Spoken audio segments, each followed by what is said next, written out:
ಎಲ್ಲರಿಗೂ ನಮಸ್ಕಾರ. ನನ್ನ ಹೆಸರು ಲತೀಫ್ ಅಹಮದ್ ಲವ ಸರ್.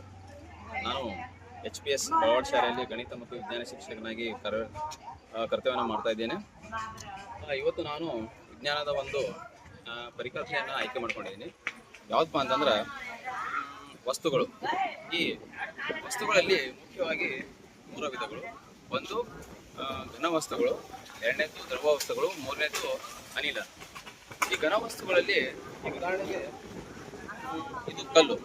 ಈ ಕಲ್ಲು ಅನ್ನೋಂಥದ್ದು ಘನ ವಸ್ತು, ಯಾಕಂದ್ರೆ ಇದರಲ್ಲಿ ಕಣಗಳು ಒತ್ತೊತ್ತಾಗಿರ್ತವೆ. ಹಾಗಾಗಿ ಬಹಳಷ್ಟು ನಾವು ಘನ ವಸ್ತುಗಳನ್ನ ನೋಡ್ತೇವೆ. ಕಲ್ಲು, ಆಮೇಲೆ ಶಿಲೆಗಳು, ಆಮೇಲೆ ಬಹಳಷ್ಟು ಬಿಲ್ಡಿಂಗ್ಸ್ಗಳು, ಲೋಹಗಳು, ಇವೆಲ್ಲ ಘನ ವಸ್ತುಗಳಿಗೆ ಉದಾಹರಣೆ. ಎರಡನೇದು ಅನಿಲ. ಅದು ಅನಿಲ ಹೇಗಪ್ಪ ಅಂತಂದ್ರೆ, ಈಗ ಉದಾಹರಣೆಗೆ ಇದು ನೀರು.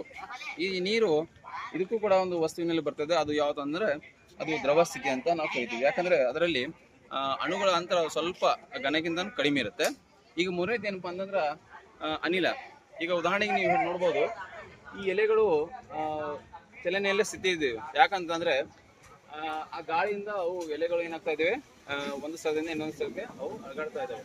ಯಾಕಂದ್ರೆ ಈ ಅನಿಲ ಇರೋದ್ರಿಂದಲೇ ಮಾತ್ರ ಈ ಎಲ್ಲ ಎಲೆಗಳು ಏನಾಗ್ತಾವು, ಮೂಮೆಂಟ್ ಆಗ್ತಾವು. ಅನಿಲದಲ್ಲಿ ಉದಾಹರಣೆಗೆ ನಾವು ಹೊಗೆ ನೋಡ್ಬೋದು, ಆಮೇಲೆ ಮನೆಯಲ್ಲಿ ಸುಡುವಂತ ಒಂದು ವಸ್ತುಗಳು ಇರ್ಬೋದು, ಹೀಗೆ ಸಾಕಷ್ಟು ವಸ್ತುಗಳನ್ನ ನಾವು ನೋಡ್ಬೋದು.